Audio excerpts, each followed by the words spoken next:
Hey, welcome back to Low Energy Reviews. And Christ, I am low energy right now. We're joined by the ever awesome Claire, Hey. but she does not want to be on camera. But we just got out of seeing Yardie. Well, when I say we just got out, we had to wait about half an hour for this to bloody charge enough to get this done. But yeah, what did you think of it? I'm still processing it. Still processing it. Well, I actually really liked it. I thought it was interesting. Now my battery is really low, so I'm just going to give you a clip notes of it. Yardie's, for anyone who doesn't know, a Yardie is a Jamaican gangster, and that's going to be a huge problem for anyone who can't really understand what the hell they're saying. Like, a huge part of the film was just yambla muganda, you know, it's just, I don't know any of the words, but I can understand what they're saying. But I think subtitles might have been useful. It's set in the 70s, a bit of the 80s, and it was based off a book. I've never read it, but Idris Elba is the one who directed it, and that's pretty cool. There's a few key things about it that remind me a lot of movies like Carlito's Way. Did you ever see that? No. Or In the Bronx. That's another one. But obviously instead of Italians, with Jamaicans. It is a lot of talking for a gangster film, like more than Godfather almost. Very little action. When it is, it's almost over the top and looks very different from the rest of the film. But it is needed to break up the almost tedium of some of the scenes. One thing I absolutely really liked was the main character, D. I didn't see who acted him. He was very interesting because he wasn't really a good guy, but there's this constant moral dilemma going back and forth about him. Basically, like, he wants to do the right thing. He doesn't. You notice that he didn't really try to do the right thing a lot of times. He just kind of kept on.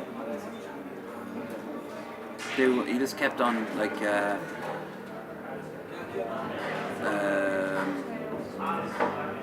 fucking things up. Anyway, clip notes of it without spoiling it. He witnesses his brother being killed, haunts him for the rest of his life. He grows up, he fucks up, he goes to London, he meets the guy who kills his brother. He also meets his mom, his baby mama, and there's a lot of cop-outs where you think he's gonna die or something terrible's happened, but not really. There's also a lot of reggae in this, as you can imagine. So much reggae. Woo! Yeah, you were happy. Yeah. Good soundtrack. Yeah, get that on. If you like yourself some old classic reggae, check this one out on iTunes or something like that. But it's one of the huge things I didn't like about it was you notice the editing was a little bit wonky. The way sometimes it wouldn't be explained what was who was on screen or what week it was or year. Like, there's one scene where he's running in the rain away from something bad happened, and it cuts to him back home with his wife, and it turns out 2 weeks had passed. Okay, didn't really explain that 2 weeks passed. It just boom. Or at the funeral, remember? he dies, walks into the funeral, but it looks like he just came from watching him dead. Yeah. It's a bit of bad editing, and also a lot of characters. You have to remember a lot of characters. There's only a few important ones, but it was very frantic. Another thing I noticed. So, but it's so much downtime in it that if you're not careful, you'll get lulled and knocked away for 5 seconds, and suddenly, boom, something happened. Usually a flashback that isn't really explained or talked about. But no, overall, I liked it. I know it's not getting great love on IMDb at like 46% or something. But you, madam, pros, cons about it that you can think of? I'm still processing it. I can't. Alright, now we know you like the reggae part. Yeah. What else?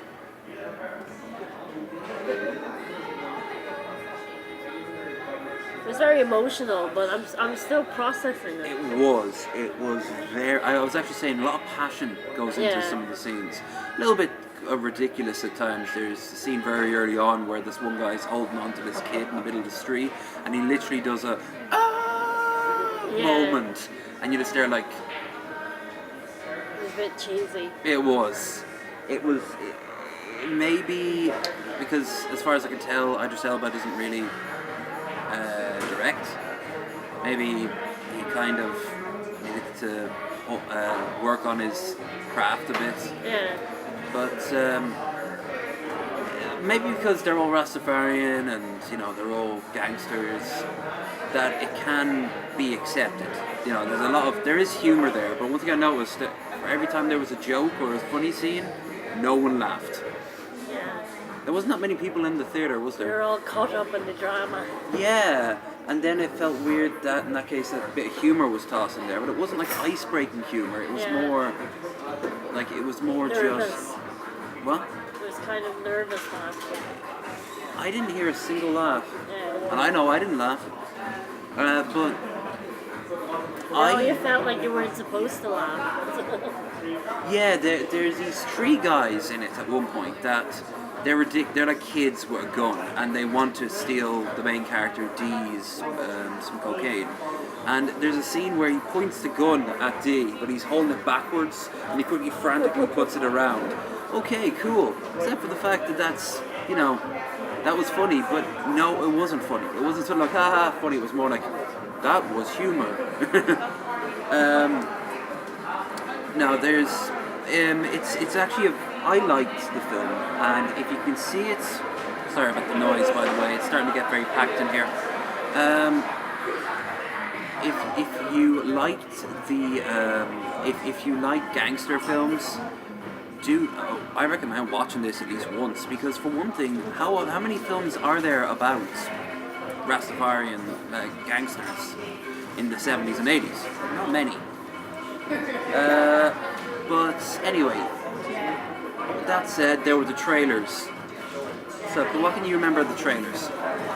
Not a fucking thing. It was before I had all those snacks. Okay, I remember Indecent 2. There was that. That looked like this film, by the looks of it. Probably slightly more action-based.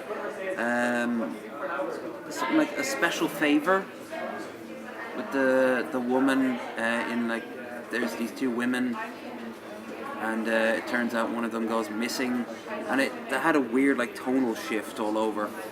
There's one that I really want to see, King of Thieves, that has Michael Caine in it, and it's the Hatton Gardens. There's someone on the balcony. Oh, no, they're gone. Oh yeah, there's a balcony out there. Actually, I can show you. See? Someone on it. They went to. She said, what's the point of having the balcony if you're not going to use it? And she's right, but unlike mine, that's not exactly private. Yeah, there was that. That's based on the Hatton the Hatton jewelry heist from a few years ago. I want to see that. And there's another one based off.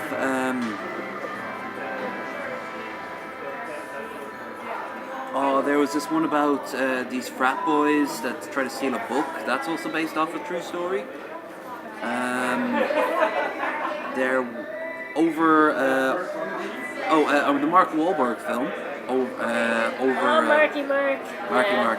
Mile 22, but I thought it would be called Overwatch because everyone is saying the word Overwatch in the trailer. And then suddenly, Mile 22.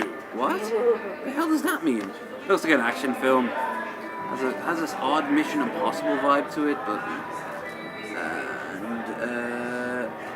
also, we got trailers for this place, the cinema on Parnell Street, City World. It's a very fancy place. And has the only Baskin Robbins in Ireland. So yeah, want yourself some sweet ass ice cream or milkshakes? Check it out.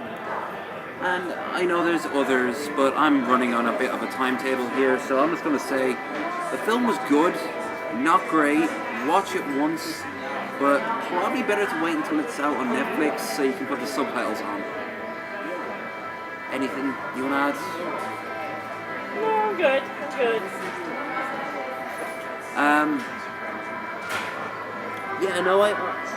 So, this is probably not going to be the last thing of the evening.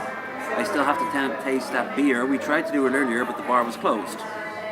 So, fuck that shit. Yeah, I'm going to go now and wrap up here, head up there, charge this motherfucker up, and before the end of the night I should be sampling the 420 beer, was it? Yeah. 420 blaze it.